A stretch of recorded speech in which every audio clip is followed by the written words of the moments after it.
그 김소연 변호사의 사임으로 아마도 그남 미소 짓고 있는 사람 딱 한 명은 떠오르잖아요. 아, 그럼. 네, 이준석 의원 같은 게 오늘 사실 사임하기 전에 뭐라고 얘기했냐 방송 출연해가지고 변호인 중에 하나가 돌출 행동을 보이면서 골대 방향으로 골을 몰고 가고 있다. 윤석열 대통령이 골을 먹히기 직전이다. 이런 얘기까지 했거든요. 네. 그러니까 저기 김소연 변호사는 이준석을 끌어안고 농계 작전을 하고 이준석은 윤 대통령을 끌어안고 농계 작전을 하고 네. 이게 요즘 이 정치판 돌아가는 일반적 행태입니다. A는 B를, B는 C를 물고, C는 D를 예. 이렇게 하면서 한 바퀴 도는 이게 이제 그 다 같이 돌자 동네 한 바퀴. 이렇게 되는데 이걸 저는 집단 농계 사건이라 그래. 집단 농기 사건이다. 예. 서로가 서로를 향해서. 예. 그렇지. 진주 난강에서 벌어진 건 2명밖에 없어서 외장 1명 끌어안고 이제 네. 그걸로 끝났어. 네. 그게 처음이자 끝이요. 네. 그런데 이 사건은 한 명이 빠지면은 거기에 그 콧개는 또 한 명이 가서 풍덩 빠져. 그 다음에 또 빠져. 그래서 이건 집단화된 농계 작전이다. 이렇게 보여지는 거거든요. 그리고 김소연 변호사 오늘 나가는 날까지 저격했습니다. 맞아요. 네. 그래가지고 이거는 이준석 의원이 명태균을 통한 김 여사 스토킹 사건이다. 아, 이렇게 또 듣도 보도 못한 새로운 성격 규정이에요. 맞아요. 네. 이렇게 보면은 악의 축은 이준석이고 네, 가해자는 이 사건의 이준석이고. 몸통이자 네. 종결자는 이준석이란 얘기예요. 예. 그러면 이준석은 그럼 난 뭐 깔 거 없나? 또 이래. 네. 이게 바로 물고 몰리는 집단 농계 작전 아닙니까? 그러니까 물린 이준석이 지난주부터 대응을 하기 시작해가지고 입국한 다음에 결국은 포항시장 공천이나 서울 강서구청장 공천에도 대통령 부부가 개입을 했다는 취지의 주장을 했고 실제로 경북 포항시장 공천을 얘기하면서 이강덕을 컷오프시킨 배경에 김건희 여사의 마치 영향이 있던 것처럼 말을 했는데 거기에 대해서 당사자도 오늘 반응을 내놨습니다. 이강덕 포항시장이 충격적이라고 하면서 공당의 공천이란 것은 합리적이고 미래지향적이어야 하는데 어떻게 이런 일이 있을 수 있는지 모르겠다라고 하면서 어떤 여권의 후보로 시장이 된 사람이 이준석이 꺼내놓은 물에 들어간 거죠 지금. 그렇죠. 네. 근데 이강덕 시장도 모르진 않았을 거예요. 왜냐하면 그렇죠, 네. 정치 컷오프 북한에 당했으니까. 그렇죠. 그리고 이분도 컷오프 그 저기랑 비슷해요. 그 강원지사 김진태 지사. 컷오프 네. 됐다가 다시 부활을 합니다. 그러니까 이분도 마찬가지거든요. 어쨌든 저 누구야 이강덕 포항시장은 누구죠? 당시 그 포항 대구 경북 그 위원장 지역위원장인 김정재 의원하고 사이가 네. 매우 안 좋다는 거예요. 사이가 안 좋아서 이 사람을 컷오프 해야 되겠다고 생각을 했던 거고 그것은 김건희 여사도 같은 생각이었고 실제 컷오프가 됐고 그리고 두 사람이 원하는 문모인가요? 민모 너무 등장인물이 네네. 많아가지고 문모였던 것 같아요. 예, 기억에. 그분을 맞다면. 네. 이제 세우려고 했으나 결국에는 다시 살아와서 지금 포항시장이 된 이런 케이스인 건데 저는 이뿐만 아니라 도처에 지금 보면 그 김은혜 경기도지사 건도 이미 빠진 자리에 안철수 그렇습니다. 의원을 보내고 네. 뭐 이런 내용뿐만 아니라 그거 말고도 지금 7, 8건이 더 있다는 거 아니겠습니까? 요새는 7, 8건이 유행이에요.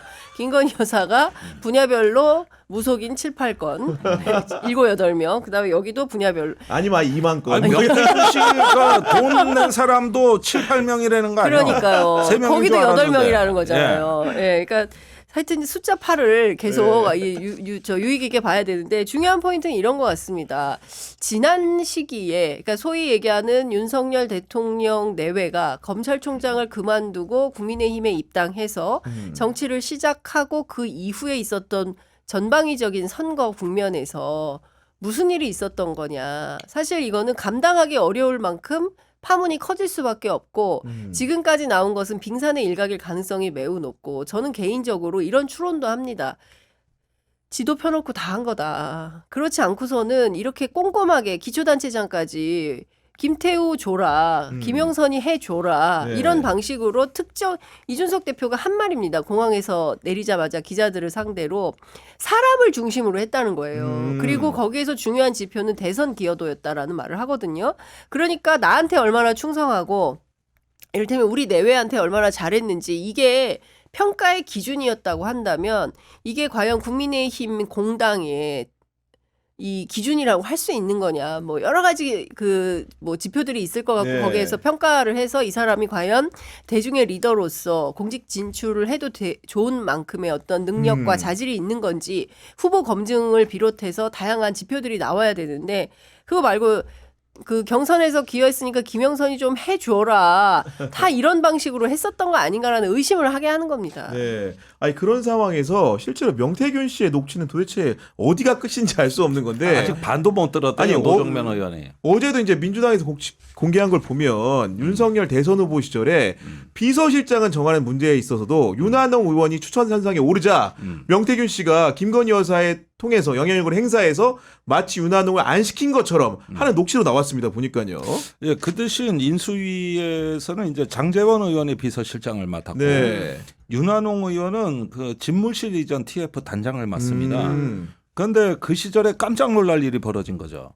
그 인수위 인선도 채 마무리되지도 않은 3월 14일 날 국방부에 김용현 부단장을 데리고 가서 서욱 국방부 장관한테 이번 달 말까지 국방부 청사 비워라. 이래가지고 일대 파란이 일어나게 된 거거든요. 네. 그러니까 비서실장은 안 된다 그러면서 맡긴 게 이건데 이 일은 어떻게 보면은 윤한홍 의원이 맡아서 하기는 했다 그러지만은 사실 감당할 수 없는 일이에요. 그래서 지금 그 저 신영환 교수 파일이 다시금 조명되고 있는데 맞아요. 네. 그 파일 내용이 뭐냐면은 이 국방부에 가서 최후 통첩을 하고 난 직후에 야 국방부 갔다 와 보니까 안 되겠다 이거 통첩은 했지만 물리적으로 불가능하다. 그래서 그 18일까지 청와대에 6개월만 더 들어가 계시라고 네. 정책 건의를 했다는 거 아닙니까? 근데 또 묵살을 당하고 원래 보고한 대로 계속한 겁니다. 그러니까 이때 인수위의 그 집무실 이전 TF는 거의 비상사태였어요. 완전히 멘탈이 무너진 게 답이 없는 문제를 당장 해결해야 되나. 조기에 빨리 들어가야 되니까요. 그렇죠. 이래서 네. 사실은 윤한홍 의원은 그런 일로 견마지로를 당한 것이다. 이래놓고 이제 한번 써먹고 네. 그냥 윤핵관으로만 부려먹고 마른 겁니다. 실제로 뭐 경남도지사도 안 지금 보냈고 뭐 그렇죠. 네. 네. 박한수 뭐 의원이 그다음에 됐고. 비서실장도 안 됐고 다 안 된 거예요. 그런데 지금까지 명태균 씨 얘기가 틀린 게 없어요. 다들 이것만 보면 허무맹랑한 얘기거든 명태균 씨 주장은. 근데 우리가 충격을 받는 거는 이런 이야기조차도 지나놓고 보면 대부분 사실이더라. 개연성이 있다는 윤한홍 의원과 관련해서는 명태균 씨가 저하고 인터뷰에서 아주 길게 얘기를 합니다. 그러니까 윤한홍이라는 사람에 대해서 명태균 씨는 좋은 점수를 주지 않아요. 왜? 윤한홍은 자기 정치를 했다. 그러니까 그 경남 지역에 윤사모를 만들었는데 이 윤사모는 윤석열을 사랑하는 시민의 모임이냐 윤한홍을 사랑하는 시민의 모임이냐 네. 그 성격 규정부터 해야 되는 사람이다. 아하, 네. 그리고 대통령이 아직 결정하지도 않았는데 무슨 자기가 중불났다고 KBS, MBC 다 출연해. 저는 KBS만 나간 줄 알았거든요. 기사 보도에 뭐 본인이 이제 네. 경남지사 출마 결심 이게 사실은 KBS만 보도가 됐기 때문에 그렇다고 생각했는데 명태균 씨가 아니라는 거예요. 지역에서는 경남 MBC에도 나오고 뭐 어디 신문에도 나오고 다 나왔다는 거예요. 그러니까 이게 매우 맞듣지 않다. 지금 대통령이 딱 이렇게 판을 짜고 뭔가 준비를 하고 있는데 결정을 안 했는데 본인이 나서서 나 경남지사 나가겠다. 이거 불경스럽다. 그래서 자기 정치한 대표적인 인물로 윤한홍 의원을 꼽습니다. 그래서 이 사람 안 된다는 거예요. 그래서 이 사람을 청구해서는 안 된다라고 김건희 여사한테도 이야기를 하고 윤 대통령한테도 얘기를 하고 그리고 제가 또 누굽니까? 명태균 씨 주변 제가 또 다른 지인들 더 네. 취재를 이번 주에 창원에 가서 했는데 그 얘기를 명태균 씨가 했다는 거예요. 아니, 그 경남지사가 아무리 그 변방에 허접한 자치단체장이어도 그렇지. 네.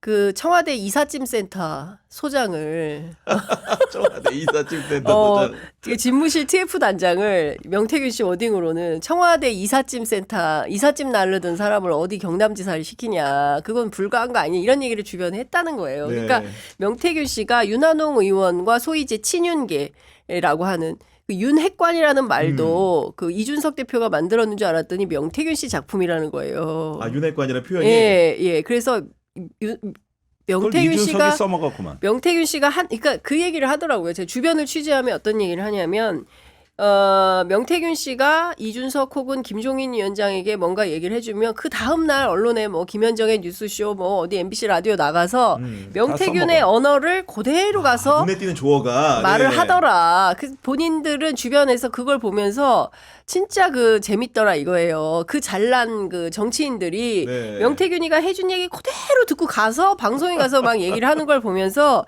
이 사람들의 어떤 정치인으로서의 깊이가 어느 정도 되는 건지 다시 생각하게 됐다. 뭐 이런 말들을 전해주거든요. 그러니까 중요한 포인트는 이 명태균 씨가 소위 얘기하는 윤핵관, 친윤 이런 사람들에 대해서 호가호의, 그러니까 대통령의 권력을 팔아서 호가호의 하는 사람 정도로 생각을 한 거예요. 그리고 본인은 굉장히 진정성 있게 이른바 대한민국 정치, 특히 보수 정치를 네. 바꾸는 어떤 개혁 보수의 뭐라 그래야 되나 깃발 같은 네. 존재로 자기가 역할을 하려고 했고, 그 결정타가 뭐냐면 2022년 그 재보궐 선거 때 창원 의창에 원래 김영선 의원이 아니라 김종양 의원을 맞아요. 네. 윤핵관들은 밀었어요. 그래서 이 사람을 하려고 했는데 그 뉴스토마토 보도에도 나오지 않습니까? 명태균 씨가 대통령에게 직접 전화를 걸었나 뭐 해서 바꿔요. 내가 어떤 놈이야. 내 직접 전화해가지고 교체했다. 누구로? 김영선으로. 그래서 김영선 의원이 된 거다. 이런 설명을 합니다. 그러니까 윤석열 대통령이 검찰총장 시절부터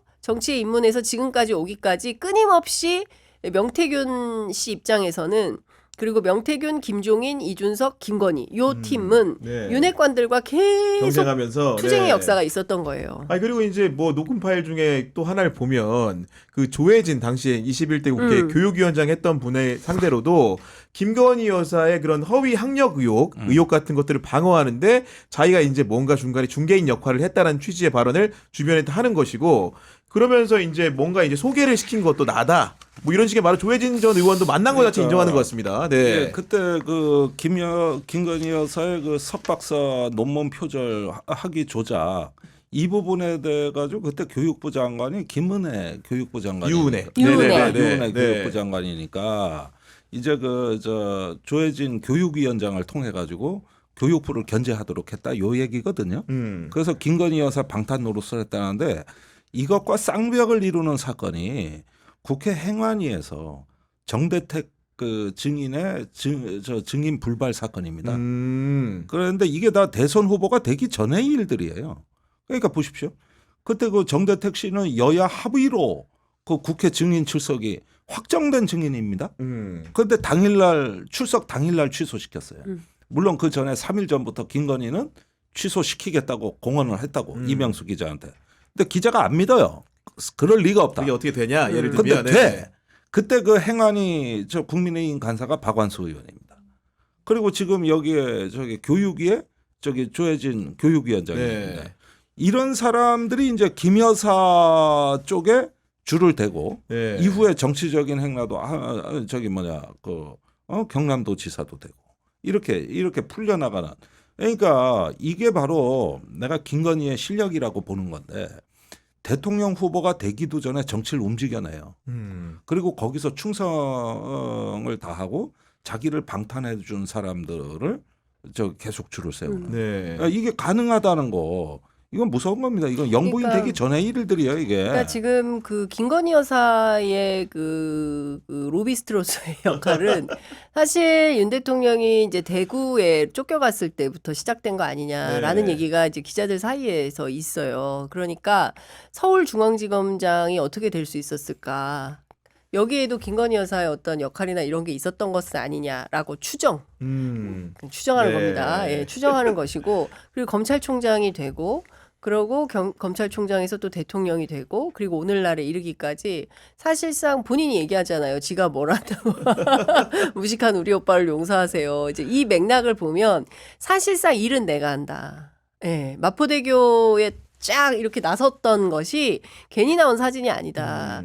그러니까 윤 대통령을 간판으로 세우고 뒤에서 일은 누가 한다? 김건희 명태균이 한 거다. 그러니까 내가 그 세븐 스캔들이나 이번 녹취록에서 가장 많이 접하는 단어가 무식한 우리 오빠, 불쌍한 우리 엄마예요. 이 두 가지 단어가 항상 결정적 순간에 튀어나와요. 그리고 특히 그 저기 김건희 여사는 자기 엄마 구명을 위해 가지고 그 사업에 같이 뛰어들어서 도이치모터스 주가 조작도 같이 한 거고 또 정대택 씨가 엄마에 대해서 불리한 증언을 하자 현금 1억 원을 갖고 가서 법무사한테 정대택에 불리한 증언을 해달라고 부탁한 사람입니다. 그러니까 결국 그 김건희는 내가 효녀네. 중심에 있는 거고, 내가 중심에 있는 거고 무식한 우리 오빠와 불쌍한 우리 엄마를 내가 다 챙기는 소녀 가장이라는 거예요. 본인이 이런 게 이제 본인의 그 심성에 강하게 있고 내가 무너지면 다 죽는 거야. 뭐 오빠고 저기 뭐고 다 죽는 거야. 그리고 올해 8월에 그 양흥 공공지구 개발 사업에 연루된 네. 그건 김건희 오빠 사건이죠. 이건 친오빠입니다. 거기에 그 연루된 공무원들 전원이 무죄가 나옵니다. 그리고 지금 창원지검 사건을 봐도 그렇고 난 김건희 여사의 존재감이 강하게 느껴져요. 네. 근데 김건희 여사의 이 같은 실력을 또 알아본 거는 명태균 일찌감치 알아본 거죠. 그렇죠. 대선 후보가 되기 전부터 접촉을 한 것으로 보이는 거니까 그런 건데 녹음 파일 중에 놀라웠던 것도 코카콜라 그 투자론을 얘기하더라고요. 뭐냐면 그 명태균 씨가 윤석열 후보가 이제 지방에 가면 아크로비스타 1층 식당에 가서 지 마누라를 만났다. 지 마누라는 표현을 쓰면서 어차피 윤석열이 지 마누라 말만 듣는다고 하면서 코카콜라를 사람들이 먹고 있으면 코카콜라 주식을 사러 가야지. 그러면서 김건희 여사에 대한 투자가 곧 윤석열 대통령에 대한 뭔가 영향력 행사임을 내비치는 거죠. 그죠? 예. 근데 이런 거예요. 저도 이제 취재하면서 참 이거는 참 제가 그 우리가 사회과학을 했기 때문에 전 믿기지도 않고 납득도 안 되고 그렇습니다. 네. 그런데 김건희 여사와 누굽니까? 명태균 씨가 처음 만난 게 2021년 6월 어느 날이었다고 하는데 2021년 6월. 예, 네. 2021년 6월 어느 날 아크로비스타에서 이제 두 사람이 처음 만나는데 그 아크로비스타 뭐 복도에서 뭐 쭉 해서 집을 문을 열고 들어가면은 저쪽에서 이제 김건희 여사가 척 걸어오는데 이제 본인은 이렇게 딱 보고 이쪽에서는 김건희 여사가 첫 마디가 조상의 음덕으로 태어난 분이다 뭐 이런 맥락 얘기를 했다는 거예요. 그러니까 이제 이쪽에서는 장님무사, 안진뱅이 주술사가 나간 겁니다. 그러니까 서로 알아봤다는 거예요. 근데 이걸 가지고 장유미 변호사는 넷플릭스에 무슨 뭐 무속 샤머니즘 관련된 그런 뭐 다큐멘터리가 있는데 네. 뭐 서로 알아본대요. 그런 분들은. 예, 우리는 잘 모르지만 알아보는 힘이 있다는 거예요. 그래서 뭐 서로 알아본 거 아니냐 이제 이런 얘기를 네. 이제 장유미 변호사는 하는데 중요한 포인트는 이런 것 같아요. 그러니까 뭐 두 분이 그러니까 소통하는 힘이 있었던 것 같아요 서로. 그리고 또 김건희 여사는 이명수 씨와의 통화에서 나는 도사들과 얘기하는 걸 좋아한다 이런 말을 했잖아요. 그리고 또 명태균 씨가 뭐 관상도 보고 풍수도 보고 다 보잖아요. 물론 본인 스스로 역술인이라고 통칭되는 굉장히 것에 대해서 굉장히 혐오하지만, 네. 예, 혐오하고 불쾌해하지만 그런 요소가 없는 것은 아니다. 왜냐하면 실제 그 정치인들이 증언하고 있어요. 뭐 윤 대통령은 하마상이어서 뭐 말이 많고 뭐 귀가 작아서 뭐 잘 남의 말을 안 듣고 이런 말을 했다는 거거든요. 그 누가 우리가 뭐 하마상인지 뭐 악어상인지 우리 모르잖아요. 근데 이제 명태균 씨 눈에 그런 게 보이는 거 아니겠습니까? 그런 걸 종합을 해보면 상당히 그 김건희 여사하고 깊은 관계를 맺으면서 교우해 왔다. 그런데 그것은 그러니까 그 검찰총장을 그만두고 대통령에 출마할지 말지, 입당을 할지 말지, 입당을 한다면 어디로 갈지, 아니면은 창당을 할지, 창당이 좋으냐, 입당이 좋으냐. 그 캠프 내부에서도 창당파와 입당파가 막 갈려서 네. 난상 토론을 할 때 자기가 입당을 하라 그러고 입당 날짜를 정해줬다고 하고 기자들이 모르는 그날 들어가라 뭐 7월 며칠 날 날짜를 굉장히 중요하게 생각해요. 그리고 3월 9일이 대통령 선거였기 때문에 윤석열 대통령이 됐고 10일 날 했으면 이재명이 이긴다는 거예요. 꽃 피기 전에 하면 윤석열이고 꽃이 피면 이재명 당선이다. 뭐 이런 얘기를 막 해요. 네네. 무슨 말인지 잘 모르겠지만 하여간 그런 얘기를 합니다. 그러니까 그런 걸 종합을 해보면 김건희 여사가 그런 얘기들에게 조금 현혹이라는 표현이 네. 적합한지는 모르겠지만 하여간 그분의 말에 굉장히 심취했던 것 같고 뭐 경우에 따라서 하루에 문자 2,000개? 뭐 이렇게 주고받으면서 본인 주장이지만 일단 예, 가능한 거요.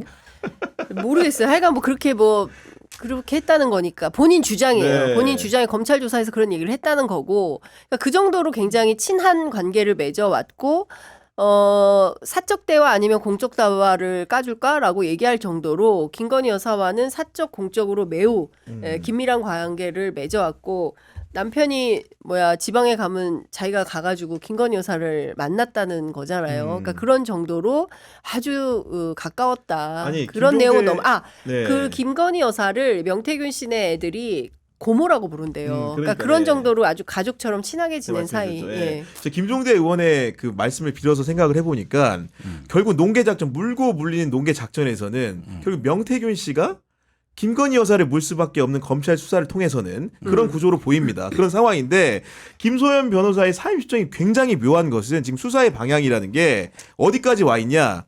결국 여론조사 조작 부분에 지금 가 있는 상황이거든요. 예비 후보자 2명이 실제로 윤석열 당시 후보와 최소한 2번 만난 것을 수사기관도 확인을 한 상태고요. 결국 이 사람들은 지방선거를 앞두고 예비 후보로 입후보하는 과정에서 1억 2천만 원씩을 또 이제 비용을 댑니다. 그런 과정인데 여기에 대해서 명태균 씨 상황 규정을 독립자금을 대고 있는 사람들이다 이제 주변에 표현했다는 거 아닙니까? 근데 그런 실체 관계를 따지려는 시점에 명태균 씨가 김소연 변호사와 결별을 선언한 겁니다. 몇 가지 네. 의문점이 있어요. 네. 자, 우선 김소연 변호사가 여론조사 조작에 대해서 관심이 더 많다 그랬는데 이건 뜻밖입니다. 여론 조작에 관한 거는 윤 대통령이 과연 정당하게 후보가 됐느냐 하는 문제를 피해갈 수가 없습니다. 지금 뉴스토마토 보도의 핵심은 원래부터 뉴스토마토는 여론 조작 사건이 몸통이라 그랬어요. 처음부터 예, 처음부터 그랬어요. 네. 단지 그 기사를 빨리 못 쓴 건 강혜경 씨 문제였던 거예요. 본인도 이제 관여가 예, 됐기 때문에. 그다음에 가장 증거가 명확한 사건이라 그랬어요. 자, 그런데 이거는 저기 정권에 대한 어떤 그 직접적인 도전으로 연결이 될 네. 수밖에 없을 뿐만 아니라 미래 권력까지 다 죽여. 우선 이준석, 오세훈 서울시장이 또 포함되어 있단 말이에요. 그러면 도대체 이 당에서는 똑바로 제대로 된 절차로 뽑힌 놈이 누구냐고. 거기다 김진태는 뭐 컷오프 됐다 살아나고 뭐 대마가 죽었다 살아나는 건 바둑하고 정치밖에 없어요. 네. 그러면은 이게 뭐가 되냐 하면 앞으로 이 당이 하는 건 국고보조금을 타먹을 자격이 없는 당이 되는 거야. 공당이 아니라 사당이니까. 이런 걸 국민 세금 저기 해주면서 법 지켜가며 공적 시스템으로 하라고 국가가 돈을 대줘? 여기까지도 갈 수 있는 문제고 이 정권의 정당성을 물을 수 있는 건데 김소연 변호사 무슨 이유로 여론조사가 가장 중요하다고 하는 것이냐. 그리고 이 사건은 애시당초 창원지검 사건도 아니었어요. 서울에서 중앙지검에서 원래 거기다 돼 있다가 이송이 돼버린 거죠. 저기 예. 뭐냐 그것도 명태균 구속되는 걸 다 지켜보고 그러고 나서 구속이 다 되니까 그때서야 넘겨준 사건이야. 그러면 왜 뒤늦게 그때 김소연 변호사가 수임했을 때는 아예 시당초 이거는 창원지검 사건도 아니한 걸 가서 맡으면서 여론조사 얘기한다. 자다가 봉창 뜯는 소리 아닙니까? 네.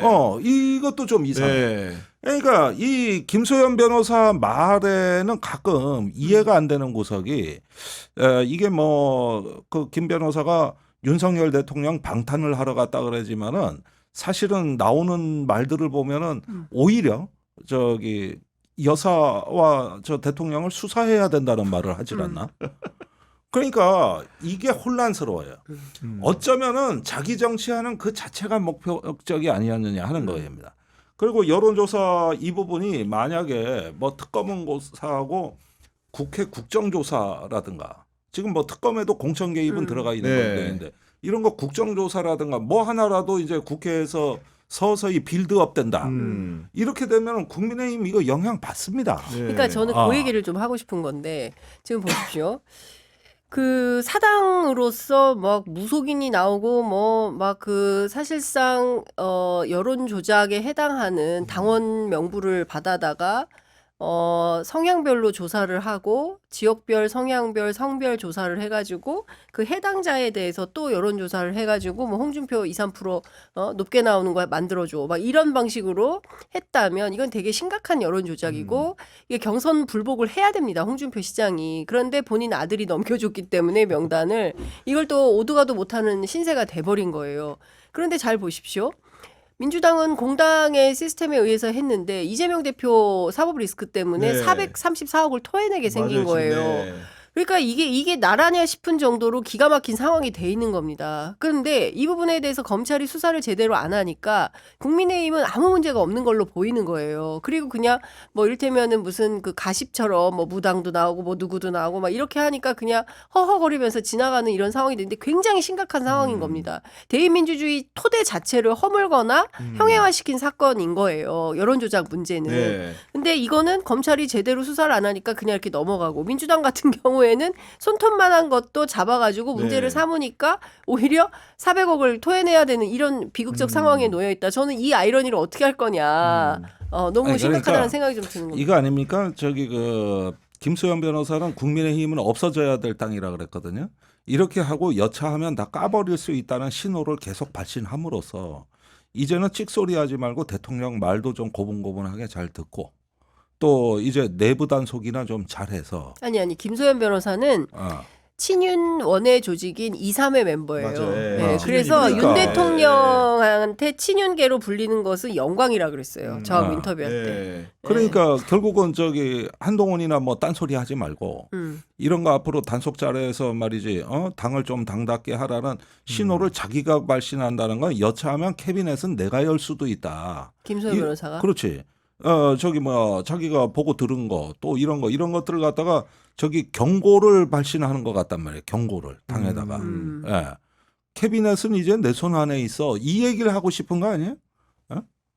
그런 상황일 수도 캐비넷을 쥔지는 있는데 잘 모르겠습니다. 그런데 여하간 김소연 변호사가 입회 과정에서든 네. 영장 심사 과정에서든 네, 그 취득한 보고 들은 정보는 것 중 있겠죠. 취득한 정보는 굉장히 많이 발설한 건 맞는 것 같고 그런 상황에서 명태균 씨 같은 경우에 제가 느끼기에는 구속 피의자로서 적부심도 치러야 되고 뭔가 본인의 이해관계를 위해서 접견을 자주 온다거나 적부심 정비를 철저히 하는 것 같지 않기 때문에 아마도 별건을 맡아달라 이렇게 말한 것으로 제가 생각이 되고 그럼 결국은 명태균 씨는 정치적 계획이 있다고 한다면 어떤 계획에 의거해서 지금 새로운 그 변호인 무료 변호사를 찾고 있는 거지 그게 누가 될 것인지가 사실은 곧 있으면 드러나겠죠. 네. 누구를 선임하는 순간에 바로. 근데 사실 네. 뭐 호기심 또는 정치적 이해관계 때문에 명태균 씨 변호인이 되려는 사람들은 많은 걸로 알고 있어요. 근데 이제 순수 법조인이라기보다는 정치에 한 발 정도 걸치고 네. 있는 분들이 그 변호인이 되고 싶다 이렇게 자천하는 분들이 좀 있는 것 같은데 모르겠습니다. 저는 구속된 사람이 그리고 접견도 금지돼 있었어요. 지금까지 그렇지 않습니까? 맞아요. 네. 그리고 오늘에야 아마 오늘 화요일이죠. 오늘 화요일입니다. 예. 어제 그 변호인 접견을 처음 했고 가족 접견도 안 된다고 했었거든요. 아마 오늘 정도의 가족 접견을 했겠죠. 그러면은 뭐 무슨 저기 전화 통화를 할 수 있는 것도 아니고 뭐 면회를 통해서 발언할 수도 있는 것도 아니고 근데 어떻게 그 무료 변론 하겠다는 사람들을 찾은 건지 그게 실체는 있는 건지 네. 저는 사실 그게 첫 번째로 기자로서 의문이 좀 들고요. 뭐 구속되기 전에 뭐 있었다 뭐 이럴 가능성은 있겠죠. 그런 접촉들이 그때 있었다는 얘기가 있었죠. 예. 근데 그게 누군지는 그러니까 뭐 여러 변호인인데 그 아마 뭐 안 할 거다 어쩌고 뭐 여러 가지 말은 있었는데 중요한 거는 저는 이런 것 같아요. 명태균 씨가 제가 지난번 방송에서도 말씀드렸지만 끊임없이 그러니까 이 사람이 믿는 것은 실체 권력의 실체예요. 실제하는 권력. 그러니까 용산에 끊임없이 SOS를 보내고 있다고 여러 언론에도 얘기한 네. 것처럼 이 사람은 김건희 여사나 윤석열 대통령한테 이 구원을 요청을 하는 겁니다. 내가 지난 여름에 당신들 대통령 만들기 위해서 이렇게 애를 썼고 그 파일 나 갖고 있거든. 2,000개고 그중에 중요한 것만 추려도 200개야. 아버지 무덤에 묻었다 그래서 제가 무덤가를 다 다녀봤는데 무덤 없는 것 같아요. 근데 본인이 이제 기거했던 과거에 창녕의 어느 마을에 제가 가서 이제 쭉 거기 무덤가가 많더라고요. 아, 그래요? 네, 네. 무덤가가 실제로 많은데 명시는 없었다. 뭐 제가 낙양성 신물허에 제가 거의 무슨 사회부 기자처럼 뭐 네. 이거 뭐 금속 탐지자 해보신 거 아니죠 지금? 아니요, 네. 이제 그 묘비를 보면 나오지 네. 않습니까? 근데 묘비가 없는 무덤이 있긴 했었어요. 무명 씨의 무덤이 있었는데 그게 누구네 집에 무덤인지 뭐 알 수는 없는 거고. 여하튼 그렇게까지 열심히 취재를 하였다. 그런데 못 찾았다라는 것이고. 중요한 건 이런 거죠. 용산을 향한 구애를 하고 있음에도 불구하고 제가 보기에 용산에서 명태균 씨를 보호할 생각은 1도 없다. 네. 근데 명태균 씨는 여전히 미몽에 사로잡혀 있는 것 같아요. 그래서 그 김건희 여사가 우리 황금이를 그렇게 예뻐하는 황금이의 존재를 그렇게 사랑하는 그런 김건희 여사가 나를 배신할 리 없다라는 굳건한 믿음이 있는 것 같아요. 그러나 김건희 여사는 인적쇄신을 잘합니다. 예. 필요하면 바로바로 바꿔요. 네. 그래서 아시는 것처럼 류모 씨 그 새로운 명리학자 나오지 않았습니까? 네. 나 감방 가나요?라고 물었던 그런 케이스들처럼 새로운 그 무속인들이 꽤 있다라는 얘기가 돌았고 그게 뭐 8명 정도 7, 8인의 무속인이 있다는 거잖아요. 분야별로. 그런 걸 종합하면 저는 명태균 씨가 오판하고 있다라는 네. 것이고 변호사들 취재하면 이런 얘기 합니다. 변호인의 조력 없이 성공하는 재판은 없다. 그럼요. 없습니다. 예. 예, 그렇기 때문에 만약에 경우에 따라서 남 변호사도 사임하게 된다면 명태균 씨는 진짜 휴대폰 하나 들고 싸워야 돼요. 혼자서. 진짜 변호인과 예, 본인이 진짜 엄포했던, 휴대폰 하나 엄포났던, 들고 네. 예, 싸워야 되는 상황인데 아마 굉장히 이기기 어려운 싸움이 될 거다. 그래서 주변에서는 뭐 불쌍하다 이런 얘기도 나오고 그래요.